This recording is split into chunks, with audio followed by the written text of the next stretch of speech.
got? Thanks. Sounds good. Well, we start with an overall view because Union Street, well, I know it's on the front of your minds about what's going on, and see some renderings here again, not our project. So obviously you're thinking a lot about Union Street, but the great part of it's the great thing about it is a part of a much bigger whole in the view of what's going to happen in the waterfront. And there's vision for the waterfront that we have a bigger plan called a framework plan, but this is our concept plan, which is everything within the yellow is what is in our project area right now. And I will just point out the exact limits on Union of what that is, which is really right up here to Post Alley, which dovetails nicely with what we think the limits of the project want to be. So we're not going to talk about the whole of the project, except I think that the overall, I'm sure you know the idea, the viaduct goes away. Hopefully that's not news to anyone. You're not horrified to hear that. And it gets replaced with, we think, a much more wonderful civic amenity, which is both road and a wonderful promenade along the whole of our waterfront. And then in addition to the promenade, some really signature open spaces as well. But here we are at Union Street, and we love Union Street. I love Union Street. I don't know if this gives me street cred or if this hurts my reputation or not, but I worked on the Four Seasons project as the landscape architect, so I worked on what we call the Four Seasons Plaza because it was rebuilt, associated with the Four Seasons. I won't take it personally if you don't like it. It's not perfect. But one of the things that's really struck me too, and all of us on the team, that's been great about Union Street is just since that wheel has gone up, how much more traffic is using it, how much more people are drawn to that edge. And we think that's a great thing. You may debate the wheel too. I have nothing to do with the wheel either. No wheel or gondola ties here. And I have to confess, my own opinion is I actually, people have mixed comments about this stair. I always like it. I just ran up it. And I've always liked it. And that was actually one of the things that we've spent a lot of time considering is how do we, acknowledge the stair that's there now and how does it fit? We'll talk about that.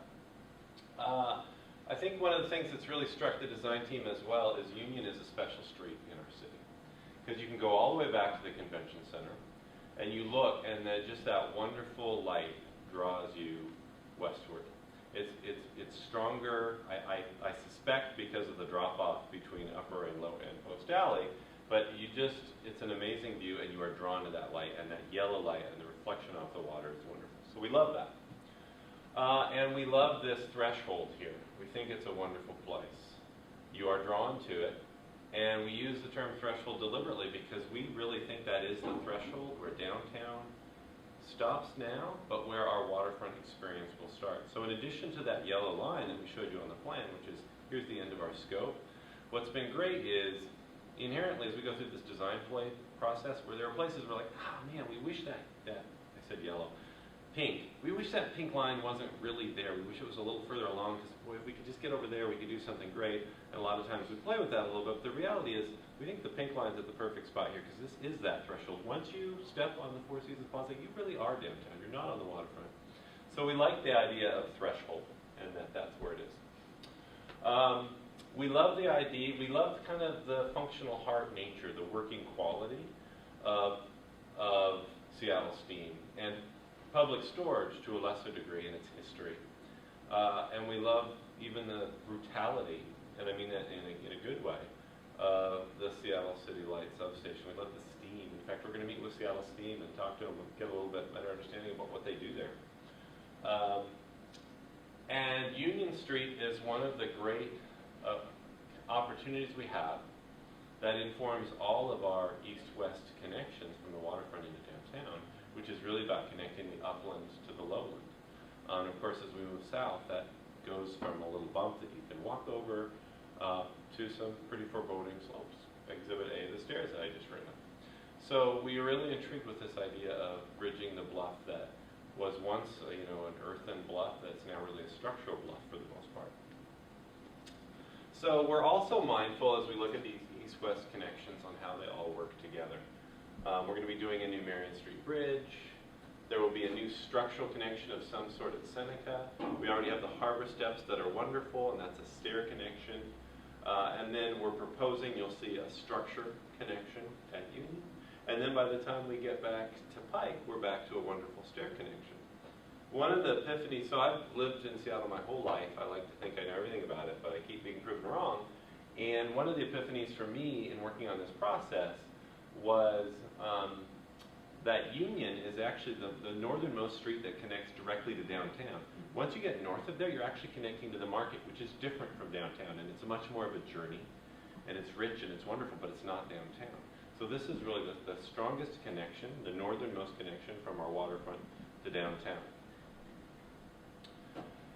And what it connects to is what we started hinting at before, but which is really the signature space of the whole of Waterfront project. We call it our what do we call it?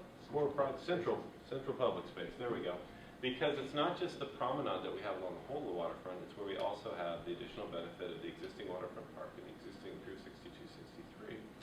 And in the waterfront vision, it becomes a really significant open space on our waterfront. And that will include the new Overlook Walk connection that will tie into the market waterfront entry and the whole of the Pike Place Market, Pier 62, Pier 63, the swim barge, a new aquarium plaza in a space that really doesn't even exist now, and Union Street Pier. Most important, I think, to this project and to you guys is that Union Street ends in the appropriately named right now Union Street Pier, which is this great open space. If you look here, you can see kind of dashed in the existing footprint of Waterfront Park. And it's really taking and reorienting that same square footage to get a wonderful open space on our waterfront, but shifting the orientation of it more to the northwest, more to the Olympics. And one of the reasons that the whole team, and particularly JCFO, loves Union Street Pier, but also the Union Street connection, because they're really seen as a whole working together, is it has the most open, the most unobstructed views to the water and to the Olympics.